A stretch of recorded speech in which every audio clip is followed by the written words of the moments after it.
Vamos lá, meus amores, para o nosso último bloquinho, falando aí sobre os tais prazos. A gente tem algumas questões aqui também, né, diluídas ao longo da parte teórica, para a gente poder absorver o máximo de conteúdo possível. Então, pode voltar comigo no material, vamos dar continuidade. Olha que interessante. A gente tinha colocado no bloco anterior que, apesar do prazo para o juiz, para o magistrado, ser um prazo impróprio, o próprio legislador fixa alguns parâmetros. Então, por exemplo, a gente viu que despacho, decisão interlocutória e sentença. Eu tenho 5, 10, 30, certo? Raquel, esses prazos, embora sejam impróprios, eles admitem aí uma prorrogação? Vem comigo, a gente fez até uma questão sobre esse item aqui, que é essa parte aqui, ó, gente. Em qualquer grau de jurisdição, havendo um motivo justificado, pode o juiz exceder por igual tempo. Então, se são 5, ele pode exceder por mais 5, se são 10 por mais 10, como se fosse o dobro, né? Pode o juiz exceder por igual tempo os prazos a que está submetido. Incumbirá ao serventuário remeter os autos conclusos para o juiz no prazo de 1 dia e executar os atos processuais no prazo de 5, contado da data em que houver concluído o ato processual anterior, se lhe foi imposto pela lei, e aí ele cumpre o primeiro, e depois ele tem 5 dias para executar o segundo, tá? E 5 dias a contar da data em que ele tiver ciência da ordem, quando ela for determinada pelo juiz. Ao receber os autos, o serventuário certifica o dia e a hora em que teve ciência da ordem, referida no inciso 2. Aqui ele vai falar um pouquinho sobre o serventuário, tá? Então, o serventuário, ele tem quantos dias para poder executar o ato? Percebam que, quando ele diz aqui que pode voltar aqui comigo, quando ele fala assim, ao receber os autos, o serventuário certifica o dia e a hora em que teve ciência da ordem do juiz. Porque a contada ciência, ele vai ter 5 dias para executar. Lembra que quando o processo era físico, então aqui, imagina, tá aqui a petição. Eu entrego uma petição lá no cartório. Então, o servidor, ele, né, tinha um carimbo, na verdade era como se fosse um relógio, um registro. As petições eram passadas lá, e aí ficava como se fosse um carimbo mesmo, dizendo a hora que a pessoa entregou a petição, o dia, tudo certinho. O advogado levava uma via para ele, como comprovação, e a outra era juntada no processo. Então, quando o servidor juntava a petição, e demorava horrores acontecer isso, porque o povo não tem muita ideia de gestão, e aí, quando o servidor juntava a petição, ele carimbava, e aí ele falava, certifico que juntei nessa data a petição. Então, hoje, quando o advogado junta uma petição no processo eletrônico, o advogado do autor, o advogado do réu, o que acontece? Eu não preciso de nenhuma certificação do serventuário. Então, o próprio PJE, né, já tudo é eletrônico. Então, eu não preciso dessa certificação, tá? Volta aqui comigo. Olha que interessante. Nos processos em autos eletrônicos, a juntada de petições ou de manifestações em geral ocorrerá de maneira automática. A juntada eu mesma já tenho o comprovante na hora de que eu juntei. Então, independe de um ato do serventuário, tá? Diferente de quando o processo ele era físico. Então, independentemente de um ato do serventuário da justiça, tá? Então, aqui é a realidade do processo judicial eletrônico, tá? O serventuário não tem que certificar. Muito bem. Prazo em dobro. Nós já falamos um pouquinho sobre os prazos. Há prazo simples, há prazo em dobro. Quais são as situações que a gente tem que ficar de orelha em pé? Esse 229 e também o prazo para o Ministério Público, o prazo para a Advocacia Pública e o prazo para a Defensoria Pública, tá? Então, o MP, a Advocacia Pública e a Defensoria Pública tem prazo em dobro para todas as suas manifestações. Isso acontece de pleno direito, é automático, exceto quando a lei prevê um prazo próprio. Lembra que esses prazos diferenciados eu não vou aplicar nos juizados especiais, tá? Então, eu não aplico no Juizado Especial Federal e no Juizado Especial da Fazenda Pública, no caso aí que tem envolvido o ente público, que é Fazenda Pública, então não tem diferença de prazo, tá? No mandado de segurança, o prazo para prestar informações também não é em dobro. Nos processos objetivos que envolvem controle de constitucionalidade, eu também não tenho prazo em dobro, então a gente tem exceções, tá?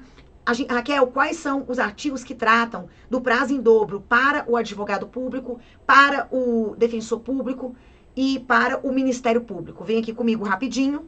Então, ó, vamos colocar aqui MP, Advocacia Pública e Defensoria Pública.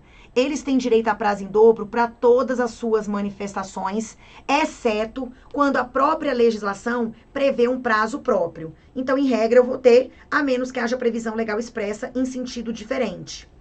Ministério Público, onde é que está o prazo em dobro para todas as suas manifestações? Então, aqui, né, exceto quando a própria lei prevê um prazo próprio, tá? De maneira expressa. Artigo 180. Raquel, e o prazo da advocacia pública, dos procuradores, advogado-geral da União? Esse prazo em dobro está no artigo 183. E o prazo para a defensoria pública? Está no artigo 186. Detalhe, não é apenas a defensoria pública, mas também os núcleos de prática jurídica das faculdades, universidades de direito, devidamente aí inscritas no MEC, tá? Então, NPJ e também as entidades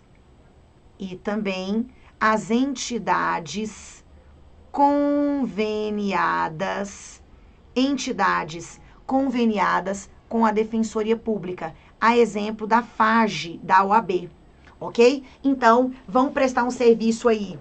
Na verdade, tanto o núcleo de prática jurídica das faculdades como essas entidades conveniadas, elas desempenham uma parceria com a Defensoria Pública, atendendo pessoas hipossuficientes. Então, na nossa legislação atual, que é o CPC de 2015, esse prazo em dobro também alcança os núcleos de prática jurídica das faculdades de direito e também as entidades conveniadas com a Defensoria Pública. Vamos entender agora o 229. Volta aqui comigo. Raquel, prazo em dobro. Aqui ele está falando de uma situação específica, e aqui eu vou voltar. Ó, o X promove uma demanda contra o Y e contra o Z, tá? Então, aqui você tem dois réus. Então, eu tenho uma hipótese de litisconsórcio. Litisconsórcio é quando você tem mais de um autor no polo ativo da demanda ou, né, mais de um réu. Então, você tem aí um litisconsórcio. Aqui ele é passivo, porque são dois réus. Aí, imagina, um deles tá com o advogado 1, o outro tá com o advogado 2. E esses advogados, eles pertencem a escritórios diferentes. Então, eu tenho litisconsortes com procuradores diferentes, de escritórios também diferentes. E mais, é preciso que esse processo seja um processo físico, tá? De papel. Por quê? Olha o que está escrito. Os litisconsortes que tiverem diferentes procuradores de escritórios de advocacia diferentes terão prazos contados em dobro para todas as suas manifestações em qualquer juízo ou tribunal, independentemente de requerimento. Esse direito que eu tenho ao prazo em dobro, ele é automático. Não preciso pedir. Só que vem aqui, tem a ressalva, não se aplica, vamos colocar o marca-texto? Vermelho, ó. Não se aplica o disposto no caput aos processos em autos eletrônicos. Então, essa dobra de prazo só vai valer por processo físico, tá? Outra coisa, vou voltar aqui o marca-texto amarelinho.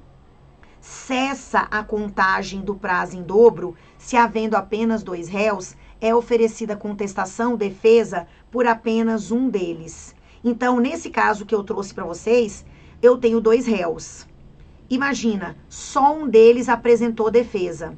Então, depois desse primeiro prazo, a gente observou que só um réu apresentou defesa. Então, os prazos processuais voltam a ser simples. Tudo bem? Voltam a ser simples. Tranquilos? Então, olha lá. Presta bastante atenção, gente. Nesse caso específico aqui, o prazo volta a ser simples, porque tendo dois réus, apenas um apresentou defesa. Então, o primeiro prazo foi contado em dobro, porque tinha dois réus com advogado diferente, escritório diferente. Mas, a partir do momento em que só um deles contestou, dali em diante, os prazos voltam a ser simples. Tranquilos? Volta. Então, é o que está previsto aqui no artigo quê? No artigo 229, no seu parágrafo 1º, certo? Gente, uma pausa rapidinha aqui.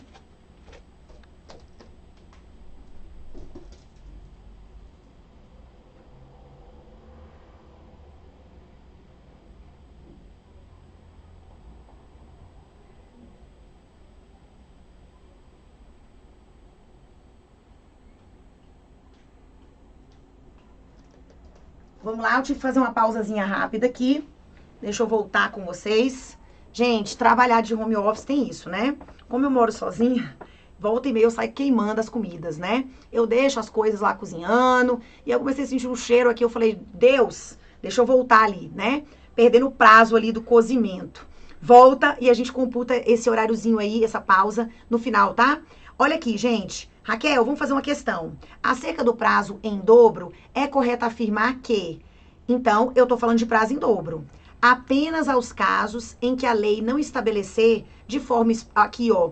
É interessante porque é uma questão bem focada no prazo em dobro. Que ou ele vai acontecer nas hipóteses do 229, ou vai acontecer em relação àqueles sujeitos. Ministério Público, Advocacia Pública. Essa prova aqui foi uma prova de procurador. Então, ela está bem voltada para o prazo da Procuradoria, da Advocacia Pública, tá? Então, a gente tem que se situar também. Volta. Acerca do prazo em dobro, apenas aos casos em que a lei não estabelecer de forma expressa prazo próprio para o ente público. Se não estabelecer um prazo próprio, vai ser em dobro. Raquel, já pode marcar a letra A, correto? Ok? Letra A e detalhe, a base aqui, a Advocacia Pública, artigo 183, tá? Todos os prazos processuais, inclusive do Juizado Especial da Fazenda, Juizado Especial da Fazenda e Juizado Especial Federal, o JEF e o Juizado Especial da Fazenda Pública, aqui os prazos são simples, não são contados em dobro, nem mesmo para a Fazenda Pública, tá bom? Raquel, o que mais? Temos aqui também todos os prazos processuais, inclusive nos processos objetivos de controle de constitucionalidade perante o Supremo. Nos processos chamados objetivos de controle de constitucionalidade, o prazo também é simples, não é em dobro. Prazo para apresentar informações, gente, no mandado de segurança, também não é contado em dobro, é simples. E também para as empresas públicas, sociedade de economia mista, prestadora de serviço público. No conceito, quando se estuda aí a fazenda pública em juízo, tá? Você vai colocar União, Estado, DF, município, autarquias, as fundações públicas, mas não entram, tá? As empresas públicas e as sociedades de economia mista. Elas não vão ter essa diferença de prazo. Tranquilos? Volta. Não entram no conceito de fazenda pública. Eu coloquei algumas questões um pouco mais encorpadas, porque se a gente faz o treino, eu sempre brinco, né? Se a gente faz um treino difícil, o jogo fica fácil. Então, eu escolho variadas questões, não só para cargos específicos. Então, tem umas que a gente vai puxar um pouquinho mais, tá? O que mais? O prazo para a parte, o procurador, a advocacia pública, a defensoria pública e o MP será contado da sua citação, da sua intimação ou da sua notificação, tá? Lembra que advocacia pública, Ministério Público e Defensoria Pública, eles têm direito à intimação pessoal, tá? E essa intimação pessoal, ela vai acontecer por meio de carga, remessa ou meio eletrônico, que hoje é o preferencial, tá? Vem comigo. Raquel, vamos aí para essa contagem, pro vamos ver, tá? Então aqui, gente, salvo disposição em sentido contrário, considera-se dia do começo do prazo. Aqui já coloca 5 estrelas. Também. 1, 2, 3, 4, 5. Raquel, eu já sei que na hora de contar o prazo, eu sei que eu vou excluir o dia do começo e contar o dia do fim. Mas então eu tenho que saber qual que é o dia do começo. Tudo bem? Então, esse 231 vai explicar qual é o dia do começo. Vem comigo. Olha lá. Considera-se dia do começo a data da juntada aos autos do aviso de recebimento, quando a citação e intimação foi pelo correio, o famoso AR, que é aquele canhotinho que a pessoa assinou que recebeu. Então, aqui, ó, se a citação for pelo correio, a juntada do AR. A data da juntada aos autos do mandado cumprido, quando a citação e intimação for por oficial de justiça. A data da ocorrência da citação ou intimação, quando o sujeito comparece espontaneamente no fórum e quem faz a citação e intimação é o escrivão ou chefe de secretaria. Então, hoje, uma bela quarta-feira, eu vou ao fórum e dou ciência. Então, eu me dou por ciente, por intimado, por citado. Então, hoje é o dia do começo. Mas aí a gente exclui e começa a contar do próximo dia útil. Beleza? Volta. Aqui você pode colocar, ó, comparecimento espontâneo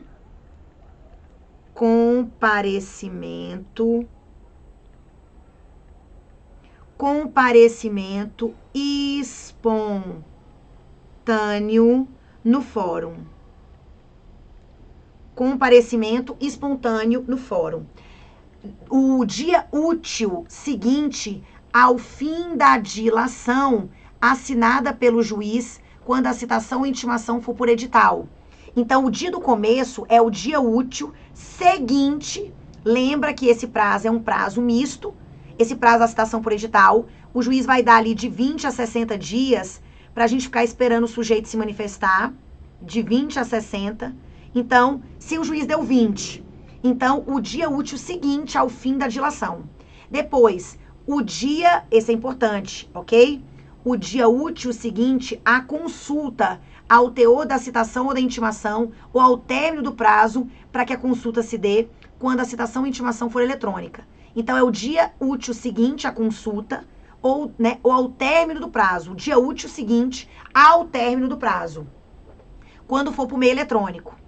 A data da juntada do comunicado de que trata o artigo 232, ou não havendo esse, a data da juntada da carta. Aqui a gente está falando de cartas precatórias, por exemplo. Então, é a data da juntada do comunicado eletrônico, ou não havendo a data da juntada da carta aos autos de origem devidamente cumprida, quando a citação ou intimação se realizar em cumprimento de carta. Depois, o dia do começo é a data da publicação, quando a intimação se der pelo Diário de Justiça eletrônico, impresso ou eletrônico. A gente fez esse exemplo aqui na aula, no bloco anterior, quando é pelo DJE. O dia da carga, eu vou lá, imagina que meu processo é físico. Isso aqui, ó, processo ainda físico. Raquel, o processo é físico, eu fui lá no cartório, fiz carga, tirei o processo do cartório. Hoje é quarta-feira, eu fui lá e tirei. Então, hoje é o dia do começo, mas a gente exclui. Então, começa a contar de amanhã, certo? Volta. Então, o dia da carga, quando a intimação se der por meio da retirada dos autos em carga do cartório ou da secretaria. E o quinto, esse prazo aqui, ó, eu vou até colocar também o marca-texto, borracha não, porque esse aqui foi acrescentado ano passado, ok?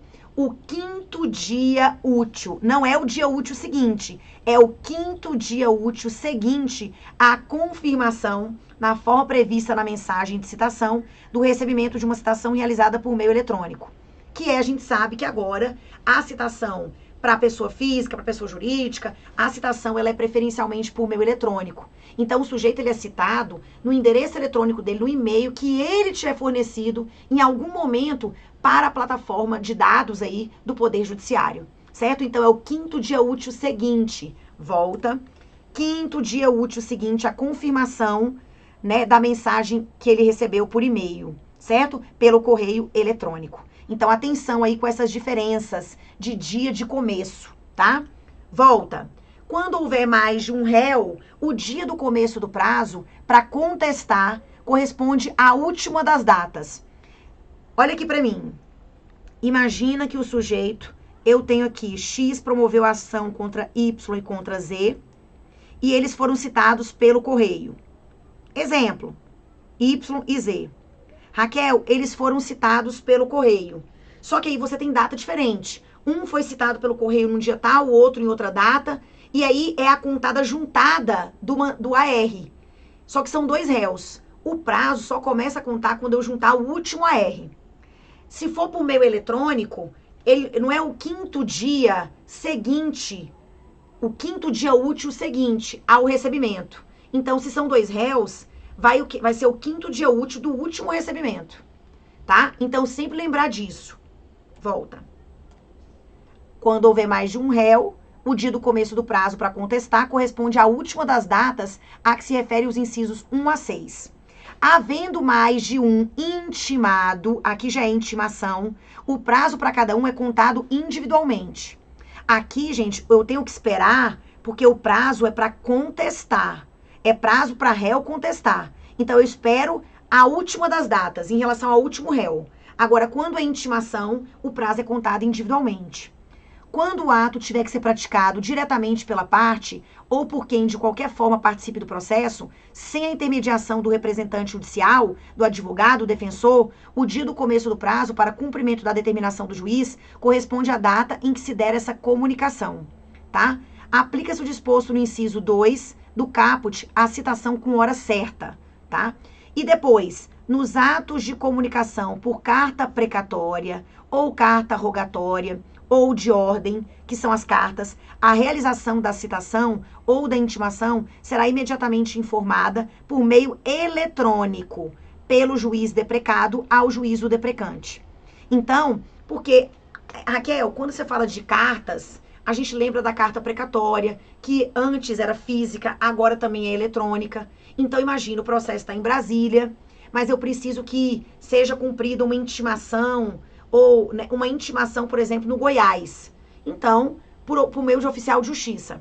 Então, o juízo deprecante de Brasília vai pedir a colaboração do juízo deprecado de Goiânia, por exemplo, para intimar aquele sujeito. Assim que é cumprida a carta precatória, existe uma informação eletrônica que vem aqui para Brasília. Então, só vem aqui comigo. Olha o que ele disse aqui agora há pouco. Que o prazo, ele conta a data da juntada do comunicado. É o dia do começo. No caso das cartas precatórias, rogatórias. Então, a data da juntada do comunicado. Aqui, ó, olha o complemento. Nos atos de comunicação por carta, a realização da citação e da intimação será imediatamente informada por meio eletrônico pelo juiz que cumpriu a carta ao que pediu o cumprimento. Certo? Então, o dia do começo é exatamente o quê? A juntada desse comunicado. Que vai ser feito, né, esse comunicado vai ser feito preferencialmente por meio eletrônico. Se não houver isso, não havendo a juntada desse comunicado, eu vou considerar como dia do começo a juntada da própria carta, quando se tratar de, né, carta física mesmo, certo? Então, a gente está aqui numa fase de mudanças entre mecanismos físicos e mecanismos eletrônicos. Ficar muito atento a isso. Volta. Aí eu coloquei uma questãozinha para vocês. Olha que interessante. Salvo disposição em sentido contrário, considera-se dia do começo. É uma questão envolvendo o artigo 231. A data da juntada aos autos do aviso de recebimento, quando a citação for por oficial de justiça? Não. Quando a citação for pelo correio, tá? A data da juntada aos autos do mandado cumprido, quando a citação e intimação for pelo correio? Não. Mandado cumprido é quando for por oficial de justiça. Ele inverteu aqui. Oficial. Minha canetinha tá falhando. Aqui é quando for pelo correio. Aqui é quando for pelo oficial de justiça. A data de ocorrência da citação ou da intimação, quando ela se der por ato do escrivão ou chefe de secretaria. Raquel, você falou, quando o réu, por exemplo, comparece espontaneamente lá no cartório. Então, o dia do começo é o dia da ocorrência da citação. Ele se deu por citado no balcão da secretaria, ok? O dia da carga, quando a intimação se der pelo diário de justiça impresso ou eletrônico, não é o dia da carga. Se eu fui intimado, citado, né? Aqui, ó, a data, cadê? Se for carga, é o dia da carga, tá? Mas no caso aqui, quando se trata de diário de justiça impresso ou eletrônico, é a data da publicação. Lembra? Uma coisa é disponibilizar. Primeiro é disponibilizado no DJE, disponibilização. Primeiro a gente vai disponibilizar, depois eu considero publicado. O dia da publicação é o dia do começo, só que ele é excluído, tá? Dá uma conferida no nosso bloco anterior que eu expliquei bem direitinho isso aqui. Depois, o dia, volta lá na questão. A data da publicação, quando a intimação se der por meio da retirada dos autos em carga. Não é publicação, é o dia da carga, tá? Então, tudo aqui está no artigo 231, falando sobre o dia do começo do prazo, certo? Letrinha C de coração. Que mais aqui, gente? Verificação dos prazos e das penalidades. Vamos superar esse aqui, porque eu quero fazer mais uma dessas questões com vocês, tá? Antes da gente encerrar. Raquel, o que acontece? Incumbe ao juiz verificar se o serventuário excedeu. Lembra que a gente tem alguns prazos que são para o servidor? Então, incumbe ao juiz verificar se o serventuário excedeu sem motivo legítimo os prazos estabelecidos em lei. Constatada a falta, o juiz ordena a instauração do processo administrativo disciplinar, o PAD. Qualquer das partes, o MP ou a defensoria, pode representar ao juiz contra o serventuário que injustificadamente exceder os prazos. Então, pode ser feita uma representação. Aí, olha o 234. Gente, esse 234, ele se refere a uma realidade ainda de processo físico. Então, tomem cuidado. Os advogados públicos ou privados, o defensor público e o membro do MP devem, todo mundo aqui tem que restituir os autos no prazo do ato a ser praticado. Se o processo está com o advogado, ele fez carga, ele tinha 5 dias, ele tem que devolver o processo. Por isso que eu falei que é processo físico. Se eu tenho 5 dias de prazo, eu vou devolver o processo junto com a petição, tá? Raquel, e se eu estourar o prazo? Vai dar ruim. Então, volta aqui. Os advogados, eles têm que restituir, devem, advogado público, vale para o privado, vale para o defensor e para o membro do MP. Devem restituir os autos no prazo do ato a ser praticado. É lícito a qualquer interessado exigir os autos do advogado que exceder o prazo. Ó, tá com excesso de prazo, tem que devolver o processo. Se ele foi intimado, ele estourou o prazo, o advogado, ele vai ser intimado para poder devolver o processo em 3 dias, sob pena de busca e apreensão do processo. Busca e apreensão, que vai ser cumprida pelo oficial de justiça, tá bom? Então, é lícito a qualquer interessado exigir os autos do advogado. Se ele não devolver no prazo, ele vai ser intimado e ele ainda vai ter uma rebaba aí de 3 dias. Se ele não devolver nesses 3 dias, são 3 dias úteis, tá? Ele perde o direito de vista fora do cartório, ele não vai poder mais levar o processo. E incorrerá numa multa correspondente à metade do salário mínimo. Quem aplica a multa para o advogado particular é a OAB, não é o juiz. O juiz apenas oficia a OAB. Então, estourei o prazo. Vou ser intimado para devolver em 3 dias. Se eu não devolver, eu não posso mais fazer carga do processo, ter vista do processo fora do cartório. Vai ter a busca e apreensão e vai ter uma multinha básica, tá? Volta. Meio salário mínimo. Verificada a falta, o juiz comunica o fato à seção local da OAB para procedimento disciplinar e imposição da multa. Então, quem impõe a multa de meio salário mínimo, quem impõe a multa de meio salário mínimo é a OAB. Raquel, mas ali está falando que isso se aplica também para o advogado público, para o defensor público, para o MP. Então, se a situação envolver membro do MP e a defensoria e a advocacia, a multa, se for o caso, será aplicada ao agente público responsável, tá? Verificada a falta, o juiz comunica o fato ao órgão competente responsável pela instauração de um procedimento disciplinar contra o membro que atuou no feito. Então, quando se trata de advogado público, defensor público e MP, o juiz comunica o órgão competente para que sejam tomadas as providências e seja instaurado o PAD. E aí, se tiver multa, é o próprio membro, é o próprio promotor que estourou o prazo, o próprio advogado público, o próprio defensor, certo? Mas ele não foge da multa, não, certo? Mas ele vai ter aí a sua responsabilização. Tranquilos? Volta. 235. Qualquer parte, MP ou defensoria, pode representar ao corregedor do tribunal. Raquel, aí quem vacilou foi o juiz, não foi? Foi. Então, eu posso representar ao corregedor do tribunal ou até o CNJ contra o juiz ou relator que injustificadamente exceder o prazo previsto em lei, regulamento ou regimento. Tem juiz que sacaneia, que exagera, sem justo motivo. Distribuída a representação ao órgão competente e ouvido previamente o juiz, não sendo o caso de arquivamento liminar, será instaurado um procedimento para apurar a responsabilidade do juiz com a intimação do representado por meio eletrônico para querendo apresentar uma justificativa em 15 dias.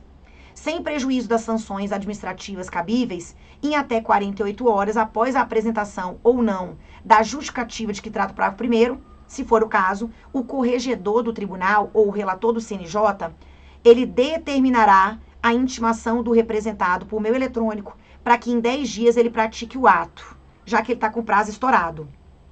Mantida a inércia, os autos serão remetidos ao substituto legal do juiz ou do relator contra o qual se representou para esse outro, né, para o substituto, proferir uma decisão em 10 dias. Então, o 235, ele fala sobre punições para o próprio magistrado, quando ele estourar o prazo, ok? Então, se ele estourar o prazo, a gente representa, ele tem o prazo para se manifestar, e aí, se ele se mantiver inerte, aqui, né, gente, eu dou todas as chances para essa criatura. Se ele se mantém inerte, então, nesse caso específico, vai para o substituto, ok? Então, eu posso representar perante o CNJ e perante a corregedoria do tribunal. Tranquilos? Eu quero fazer só mais uma questão para vocês, eu coloco gabarito aqui no final das demais, que é uma pra gente aprender a contar o prazo. Vem comigo. Gente, quando a questão ela quer que você conte prazo e dê, por exemplo, o prazo final, monte o seu calendário. É importante saber o mês que tem 30 e 31 dias, porque às vezes a questão não vai trazer a informação. No máximo ela vai dizer assim, fulano teve ciência no dia tal, que é uma segunda-feira. E aí, normalmente, a questão vai dizer se teve feriado ou não. Às vezes, nem isso a questão fala. Então, a gente tem que montar o calendário, senão é certeza de errar questão de prazo, tá? Na humildade, monte seu calendáriozinho. Lembrando que a gente não vai contar o prazo nos feriados, nem também em sábados e domingos, tá? Volta. Raquel, eu quero fazer essa questão aqui, ó, gente. Marcel, ele foi citado para comparecer à audiência de conciliação e mediação, nos autos de uma ação que tramita pelo procedimento comum, movida por Jerusa. Então, a Jerusa propôs uma ação contra o Marcel, tá? E aí teve uma audiência, que é aquela audiência inaugural, aqui, ó, a audiência de conciliação e mediação, prevista no artigo 334 do CPC. Aqui, ó, alega ter sido vítima, a Jerusa, de danos morais praticados pela exposição indevida de suas fotos sensuais postadas pelo réu em uma rede social. Tal audiência ocorreu com a presença dos litigantes e seus advogados. Que dia que foi a audiência? Dia 6 de maio de 2019, que era uma segunda-feira. Com base nessa informação, eu já montei o calendário. Aqui, ó, 6 de maio. Raquel, mês de maio tem 31 dias, tá? E aí já coloquei o mês de junho também. Montei o calendário, né? E lembra, a gente não vai computar o prazo nessas datas aqui, ó. Eu não vou computar prazo nem sábado, nem domingo. Se a gente detectasse algum feriado aqui no meio também, a gente já marcaria pra gente não contar, ok? Volta. Teve audiência dia 6 de maio, ela restou infrutífera. O mandado de citação, ele foi juntado aos autos quando ele foi citado o réu. O mandado foi juntado dia 24 de abril, que era uma quarta-feira, tendo recebido a citação dia 10 de abril.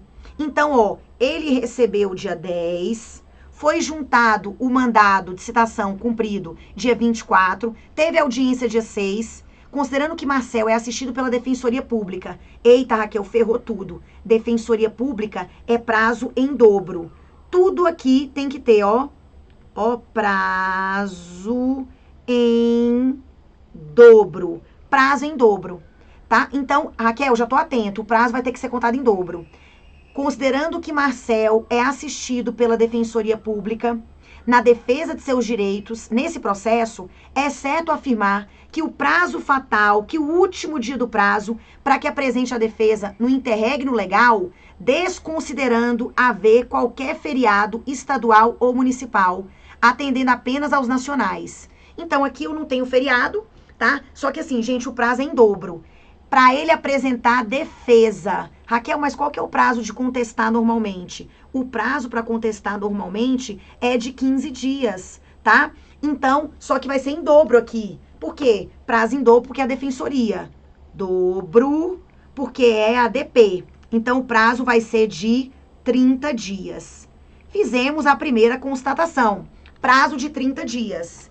Raquel, e como é que eu faço aí a parte da contagem? Aqui eu vou colocar um artigo para vocês específico, tá?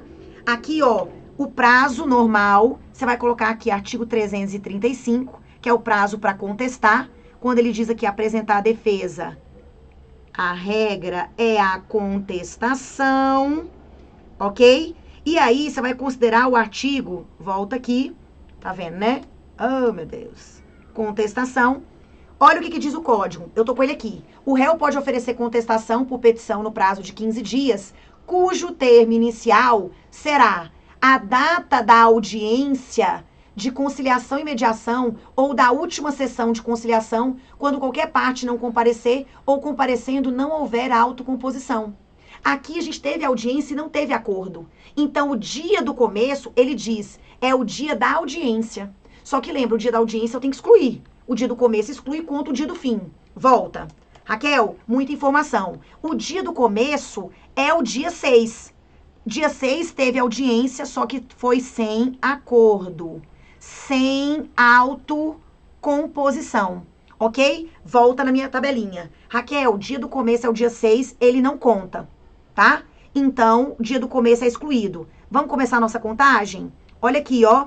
1, 2, 3, 4, 5, 6, 7, 8, 9. Cadê 9? 10, 11, 12, 13, 14, 15, 16, 17, 18, 19, 20, 21, 22, 23, 24, 25, 26, 27, 28, 29, 30. Raquel, são 30 dias, porque é prazo em dobro. E eu conto o dia do fim. Esse aqui é excluído, porque ele é o dia do início. Então, a gente começa a contar do próximo dia útil. E lembra, se meu prazo ou ele começasse ou ele terminasse num dia que fosse feriado, que o expediente do fórum começasse mais tarde, encerrasse mais cedo, aí eu sempre prorrogaria, jogaria para o próximo dia útil. Entenderam? Volta. Raquel, então, deu o dia 17. Deu. Que é o quê? No nosso calendário? Uma segunda-feira. Então, dia 17 de junho, tá aqui, ó, já é mês junho, a partir daqui, 17 de junho, uma belíssima segunda-feira. Certo? Gente, as outras questões são mais simples, eu vou apenas deixar o gabarito para vocês, tá? Elas são bem mais singelas. Qualquer coisa você pode me mandar uma dúvida, tá? Eu tenho um canal de comunicação, tanto no Instagram como no YouTube, acho que já falei isso com vocês, que é o Direito para Desesperado, tá? E aí, lá no Direito para Desesperado, inclusive, você vai encontrar, tá? Você vai encontrar aulas gratuitas sobre temas variados, tá? De direito civil, de processo civil. Vai encontrar no Instagram mini simulados. Então, é importante sempre praticar, tá? Façam mais questões, muitas mais da VUNESP. Encerrou o banco de dados, vai para outras bancas, porque isso é o que faz com que a gente absorva mais e mais o conteúdo. Certinho, meus amores? Foi muito bom estar com vocês. Espero que eu tenha sido clara o bastante, que vocês tenham conseguido, né, apreender. E não esqueçam de ler novamente os dispositivos legais, todos eles, tá? Para poder absorver. É lendo esses dispositivos, assistindo a aulinha e fazendo mais e mais e mais questões, que esse conteúdo ele vai ficar o quê, gente? Perfeitinho na sua cabeça. Combinados? Beijo grande, meus amores. Fiquem com Deus e até a próxima.